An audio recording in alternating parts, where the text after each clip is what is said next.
நான் நினைச்சே பார்க்கல மக்களே, இவ்வளவு கூட்டம் இருக்கும்னு. போன அமாவாசை அன்னைக்கு நான் என் ஃப்ரெண்ட்ஸ் எல்லாம் சேர்ந்து நம்ம வந்தவாசியில இருக்க அம்மாஜி அம்மா தர்காக்கு போயிருந்தோங்க. அங்க போகும்போதே கூட்டம் எல்லாம் இருக்காது, ஒரு 2-3 மணி நேரம் அங்கேயே இருந்துட்டு வரலாம்னு சொல்லி ஒரு பிளானோட தான் போனோமே. ஆனா அங்க போயிட்டு அப்புறமா தாங்க எங்களுக்கு ஷாக்கே, நிக்கிறதுக்கு கூட இடம் இல்ல. அங்க அவ்வளவு கூட்டங்க, அவ்வளவு மக்கள்.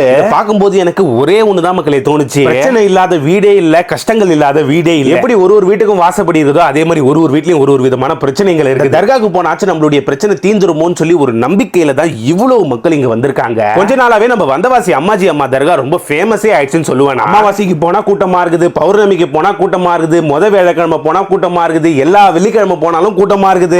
மொத்தம் தர்காக்கு எப்ப போனாலும் கூட்டமா தாங்க இருக்குது. அங்க ஃபர்ஸ்ட் தர்காக்குள்ள ஒரு பள்ளிவாசல் இருக்குது, அங்க போய் தொழுதுட்டோம். இந்த தர்கால பாத்தீங்கன்னா 2 அவுலியா இருக்காங்க. ஒருத்தவங்க பேர் பாத்தீங்கன்னா ஹஜ்ரத் சைதானி பி, இன்னொருத்தவங்க பேர் பாத்தீங்கன்னா ஹஜ்ரத் ஷாஜாதி. நீங்க எனக்கு சப்போர்ட் பண்ணணும்னு சொல்லி ஆசைப்படுறீங்கன்னா இந்த வருஷத்துக்குள்ள 50K அடிக்கணும்னு சொல்லி ஆசைப்படுறேன். சோ சப்ஸ்கிரைபும் ஃபாலோ மட்டும் கொஞ்சம் பண்ணி விட்டுருங்க. அப்படியே போய் ஃபாத்தியா முடிச்சிட்டு ஜியாரத்தெல்லாம் முடிச்சிட்டு வந்து அப்படியே கொஞ்ச நேரம் உட்காந்துட்டோங்க. தர்கா நிர்வாகம் மேல எனக்கு சில கோரிக்கை எல்லாம் இருக்குது. தர்காக்கு நல்ல வருமானம் வருது, பட் தர்கா சுத்தமா கிளீனாவே வச்சுக்க மாட்டாங்க. தர்காக்கு பின்னாடி ஒரு இடத்துல புத்து மாதிரி இருக்கும், அந்த இடத்துல அவ்வளவு குப்பையை கொட்டி வச்சிருக்காங்க. அந்த புத்துல தான் வரவங்க எல்லாம் பால் முட்டை எல்லாம் வைப்பாங்க, ஆனா அதுக்கு பின்னாடி அவ்வளவு குப்பை கொட்டி வச்சிருக்காங்க. வேற கூட்டம் அதிகமா வரதுனால பொதுமக்களுக்கு வசதியா நிறைய சலுகைகள் பண்ணி கொடுத்தா நல்லா இருக்கும். அம்மாஜி அம்மா கிட்ட எனக்கு மட்டும் இல்லாம என்னுடைய ஃபாலோவர் சப்ஸ்கிரைபருக்காக கண்டிப்பா நீங்க அல்லாஹ் கிட்ட எங்களுக்காக துவா கேளுங்கன்னு சொல்லி தான் துவா கேட்டுட்டு வந்திருக்கேன். வீடியோவை உங்களுடைய ஃப்ரெண்ட்ஸ் அண்ட் ஃபேமிலிக்கு ஷேர் பண்ணி விட்டுருங்க. இந்த வருஷம் முடியறதுக்குள்ள ஒரு 50K அடிக்கணும்னு சொல்லி ஆசைப்படுறேன். சோ அந்த சப்ஸ்கிரைபும் ஃபாலோ மட்டும் கொஞ்சம் பண்ணி விட்டுருங்க.